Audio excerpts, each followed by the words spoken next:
Same coloring system as the Acero coloring does. It uses portion control colorants. We went over the add rates for PCC. Keep shaking that, would you please? No, I didn't trust that one last time because remember the color didn't come out the way we wanted it. The add rates are the same. Ultrastone.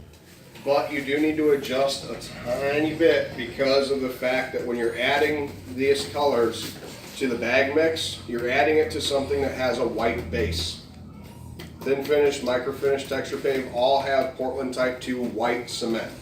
So the bags don't just look white, they are white. When you put them down regular, it's a white finish. It doesn't dry clear like Ultrastone. Ultrastone looks white, but Ultrastone dries clear.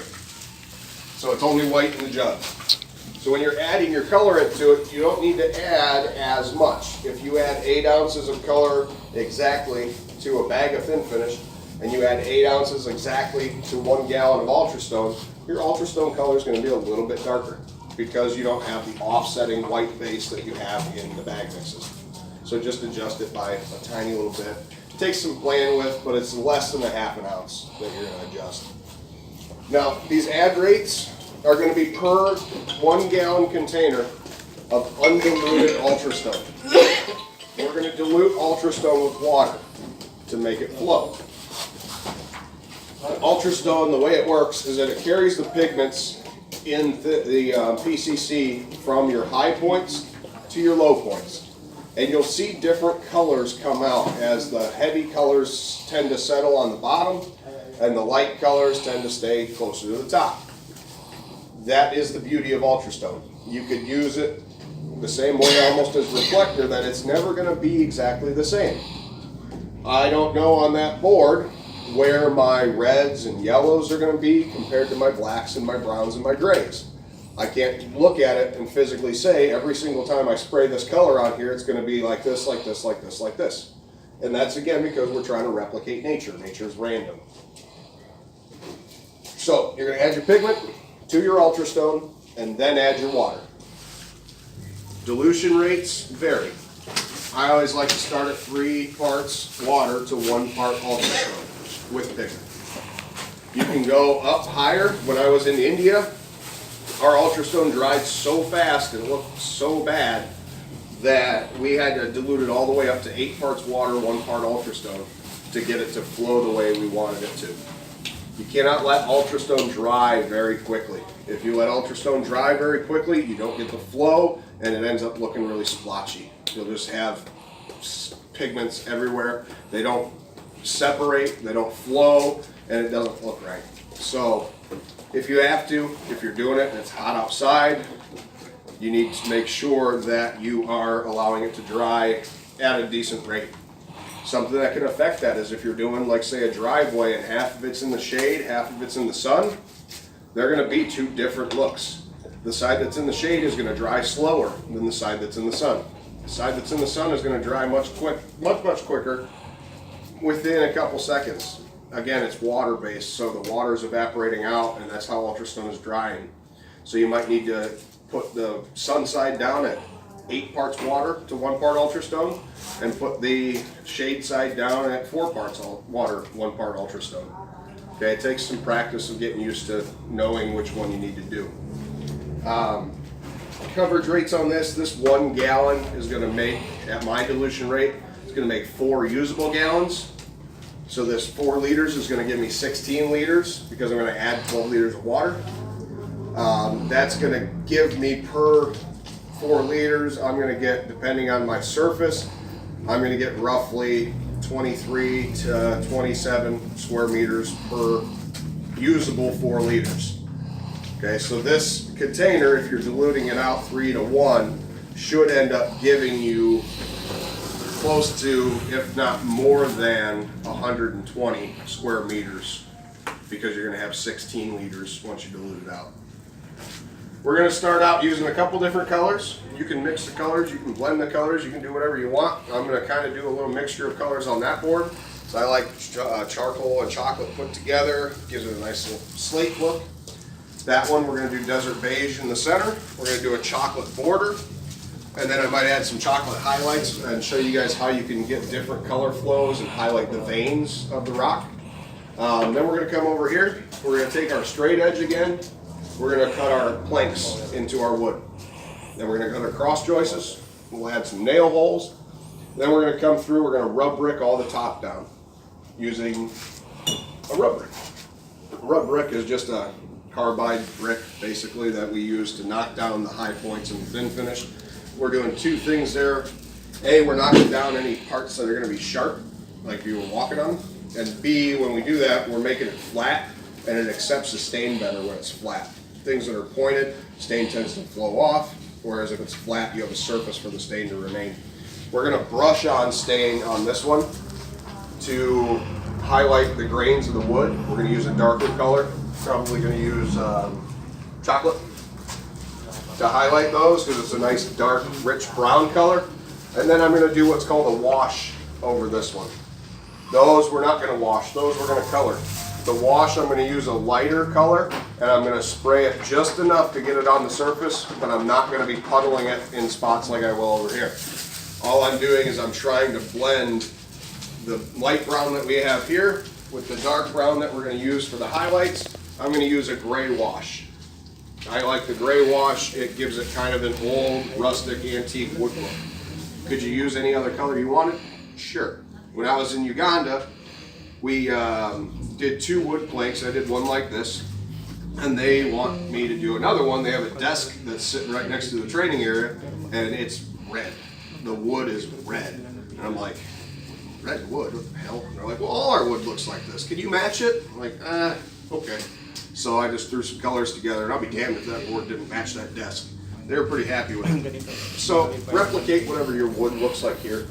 You know, this is American wood. We have browns, grays, darker browns, maybe some lighter tan colors, but generally our wood looks all the same. You know, you can go buy specialty redwood, but it's more expensive. Generally our hardwood floors are going to be brown to tan. Maybe some gray. That's about it. So we're going to mix up Ultra Stone. I need to, hey, come on, I need that back. Thank you. I need 3 clean sprayers, please. If they have water in them, that's fine. You can just dump the water out and hand them to them. Oh, hey, I need water too, by the way.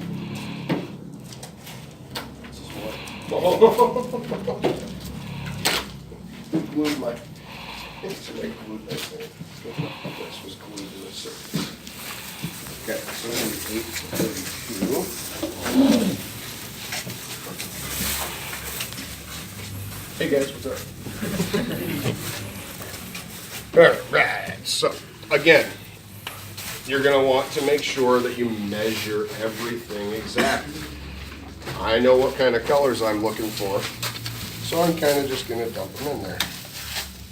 So my add rates, I'm going to go with 8 ounces of Ultra Stone for each one of these, and then I'm going to take it up to 32 ounces with my water.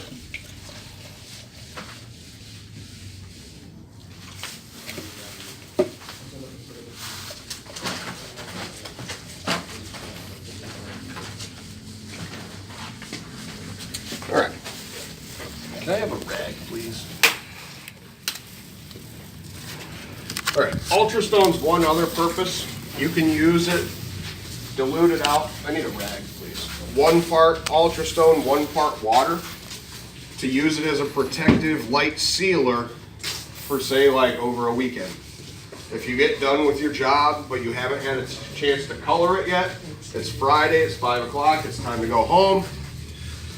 You can spray down a quick mix of 1 part Ultra Stone, 1 part water, and that will give it a protective coating against things like birds, like bird poop, dogs walking across, people walking across it.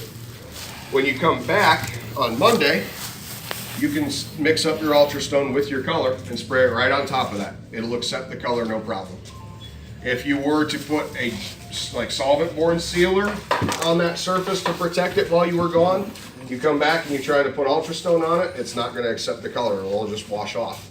Because once you put your final sealer on, you can't do anything else. You can't neutralize acid, you can't put Ultra Stone, you can't put Hydrostone, and that's the point. That sealer is there to protect that surface. So Ultrastone used 1-to-1, sprayed lightly over the surface, no puddles, just spray a light coat over. That'll act as a protectant. When you come back, if there's like a bird that pooped on it, you can just rinse it off. And then you can put your color on after. So we're gonna go ahead and yeah, where's that thing? The truck. Okay. You're sure that was the mixed one, right? Okay. So we're gonna do Desert Beige first, because I love Desert Beige.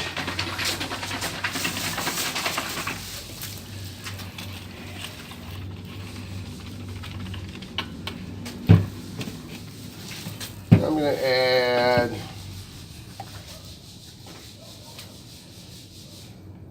we'll call that 2 ounces. That's kind of a lot. Then we got chocolate. Add my chocolate. I'm going to darken this one up quite a bit. I wasn't happy with the way the chocolate came out last time. I need water, please. I need it to fill these up. That's all I want.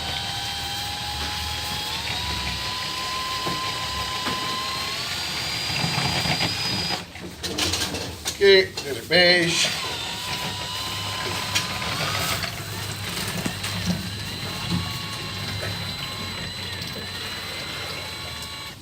Chocolate. Then I need some water for rinsing, please.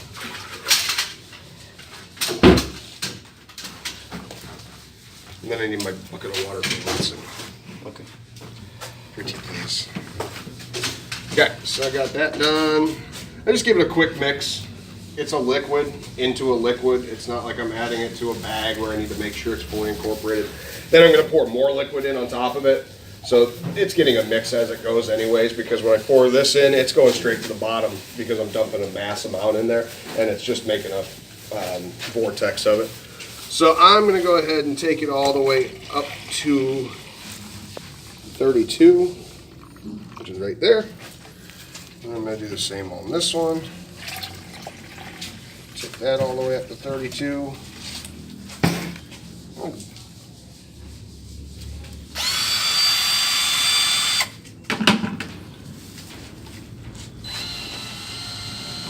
Give it a slight swirl.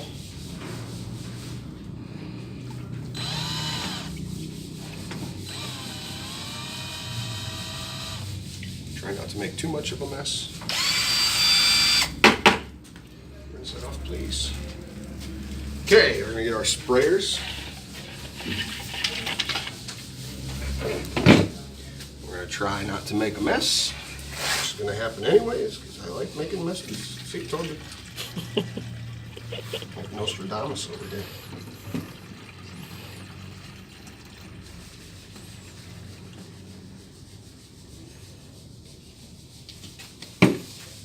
Laser.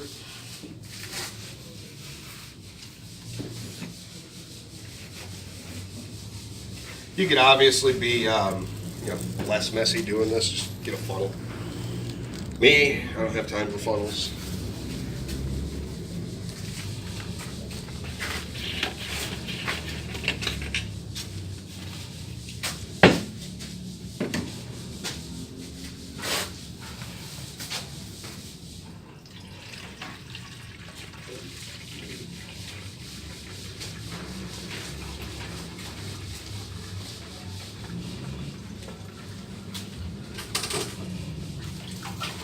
Okay. Hey, look, no mess.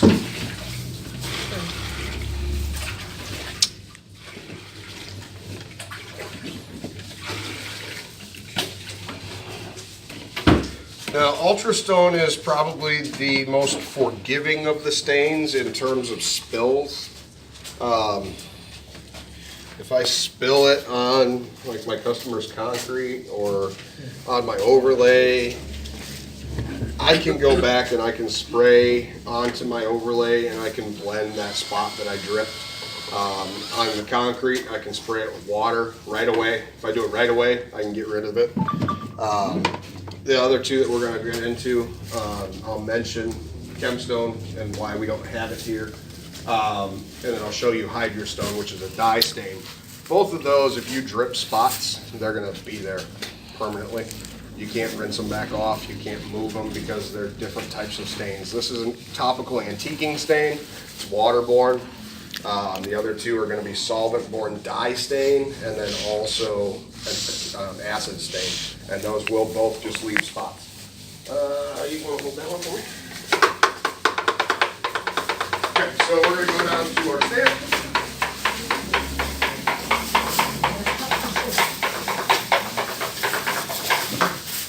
I'm going to spray down here first to see what happens. I don't like that. Still don't like that. Still don't like that. That's a little better. I'm going to do my best here to make sure that I'm keeping it off of my main board. Now there's a couple different ways that I can do that. I could take a piece of cardboard here and I could put it in between. Am I super worried about it? No, because I'm going to come through with a different color.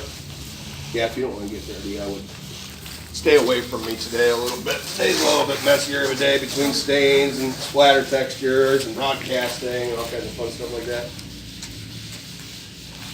So I'm going to do the border first, and then I'll explain the procedure. Now I put a lot of pigment in this because the other day I didn't put that much in, and there was hardly a difference between the chocolate and the desert beige that we did in the middle, and I was not happy with it. So I upped the pigment quite a bit in this one. Okay, so that's pretty much it. Now I'm going to go over my middle with desert beige.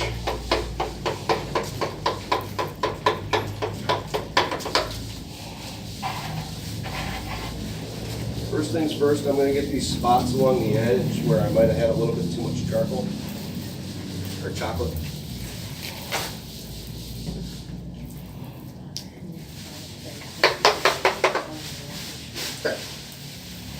Now when I'm spraying this, I'm spraying it in a complete area first. I'm not spraying out there and then coming back and doing this area and then coming back and doing this area. I'm going to make sure that I got my entire area done before I move on, because as it starts to dry, those colors will change a little bit. And I want it to be a nice uniform color. So I'm spraying it on at a rate where it's heavy enough that it's covering the whole surface, but I'm not really leaving any giant puddles of material. And a little bit too much down there. That's fine, it doesn't really matter. It'll dry. Need that one back real quick.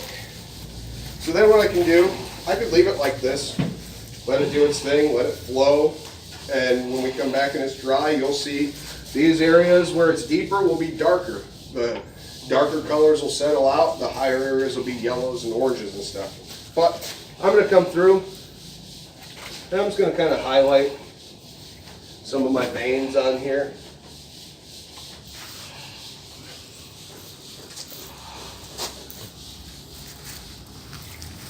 Once I'm done highlighting my veins, I got to come back through with my original color and just spritz over the top of it just to help it flow.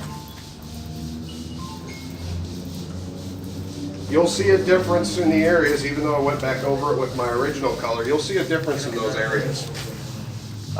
You'll see darker shades of browns come out with the charcoal in those areas. They'll also, or in the chocolate, they'll also carry more red. There's more red and yellow in chocolate than there is in desert beige. So you'll see that when it comes out. Okay, so we're going to leave this alone.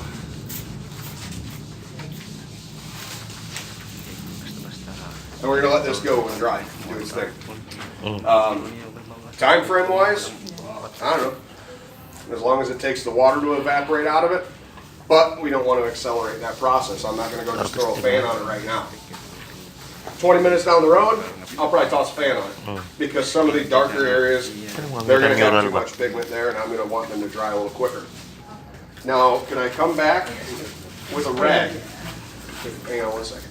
If I have too much, can I come back with a rag and soak some of that up? You can, but you have to be extremely careful about it. You still have a textured surface, and now you have a coloring agent on there. If you come back through with a rag and you just blot it, you're going to see spots where you blotted the color, and it'll stay in that blotting pattern. it'll look like the imprint of a rag. So if you're gonna do that, what you really need to do is just take a corner of a rag, stick it into a puddle, and let it just wick the material up, as if you were just trying to clean up a puddle. You're not just gonna smear it around or dab it. You're gonna try to get the rag to absorb the material rather than blot it. Question? This is placed in exterior and it's water-based, so would it change when the weather... It rains. Don't let it rain while it's wet, no. None of this stuff, that's a good point. Don't let it rain when any of this stuff is wet. That's bad. We don't want that. Can I see the chocolate real quick again, Andre? Yeah, if anything, check your forecast. Make sure it's not gonna rain when you're doing any kind of application like this. If it does happen to rain, well, if you can, get a shelter up or something, like a tarp, just even if it's strung up on trees, and just get the water to drain somewhere else if possible. Yeah, right now in this state, if it were to get wet, you would wash most of the color away because of the fact that it's still so wet. Now, as it starts to dry like this, is it going to be that big of a deal? No. It might whiten it a little bit, but it's starting to accept the stain into the surface. It's not going to wash it off. But in this, where it's still completely wet and puddled, yeah, it'll absolutely rinse the color away because the color hasn't had time to penetrate yet. So you got to be careful. This only takes, an hour to dry. I'm going to toss a fan on it. We'll, speed it up a little bit once we get the color accepted and we start to get our flow and everything like that. Just for class sake.